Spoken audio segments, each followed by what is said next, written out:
Hi everybody, welcome. It is Wednesday. It is our time to gather and meditate together. I'm just going to adjust my light.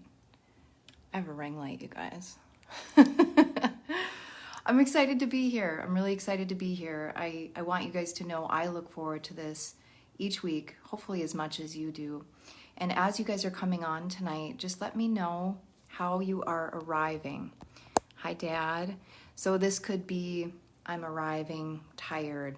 I'm arriving curious what this rain thing is all about. I'm arriving whatever you're experiencing, just put it in the comments below. And it's a way that we check in. So when I teach the hockey guys yoga and meditation, even though one of the teams is virtual right now, I go through each one of them and ask them, how are you arriving to class tonight? Most of the time it's, I'm sore, I'm tired. Some come really excited and they are just amped to do yoga, right? These teenage guys that really are getting into it. But just put in the comments below how you are arriving tonight to the practice. And we do this because we want to cultivate inner awareness, right?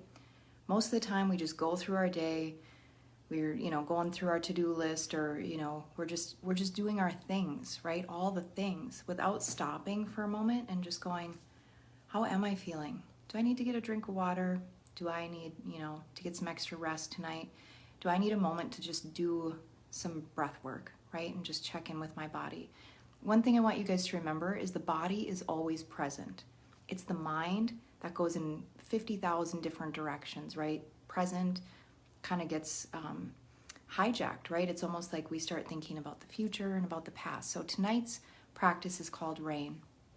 And this is going to be less of a close your eyes formal meditation and more of a practice of the last time you were triggered by something. So I want you guys to think about the last time that you experienced something that felt hard or overwhelming or just too big, okay? And we're going to walk through this process together. So I'm going to think of one, too. Let me just think of like the last, okay, got it. That was easy. That was easy. So the last time you felt overwhelmed, frustrated, like you were out of control in a situation, okay? We're going to use this R.A.I.N process and I'll walk you through it. So that experience, the first step is R, to recognize, okay? Just bring some simple awareness to that. Recognize what is happening in that moment as if you're watching it on a video camera, right? Not the story involved in it. Well, he said this and then this happened and I was frustrated. No, just what happened, okay? So I'm thinking about my experience and, okay, what happened? Just as it is, very, very objectively.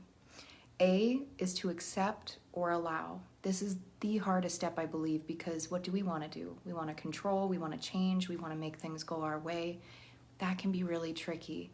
So accepting or allowing it would be like if somebody cut you off in traffic and, they slam on their brakes and then you have to slam on your brakes. And, there's really nothing we can do about what just happened, right? So we accept it, okay? Without the story around it. I is to investigate where you felt that in your body. The body is wise, the body knows. So when we can investigate that and go, yeah, I remember started clenching my fists, or I got this buzzing in my chest, or my stomach felt, like it was, like I had butterflies or something. What we use this I step for is when we can investigate that in the body, that gives us a clue next time when we're feeling emotionally reactive, okay? So when we investigate it in the body, we notice those are the telltale signs, right, of the experience. So when we feel that again, we can kind of know, oh, yeah, I'm getting upset or whatever.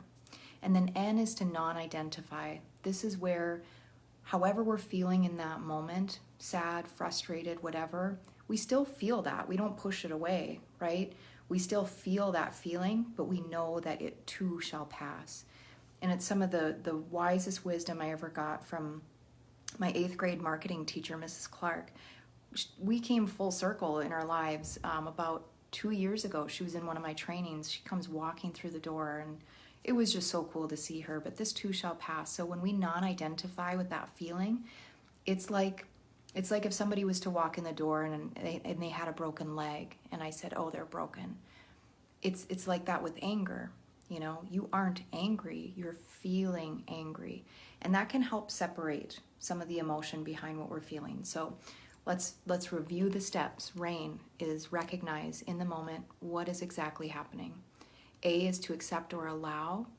I is to investigate where you feel that in your body. And then N is to non-identify. It doesn't mean we don't feel those feelings. It just means that we don't allow it to overwhelm us and totally topple us, right?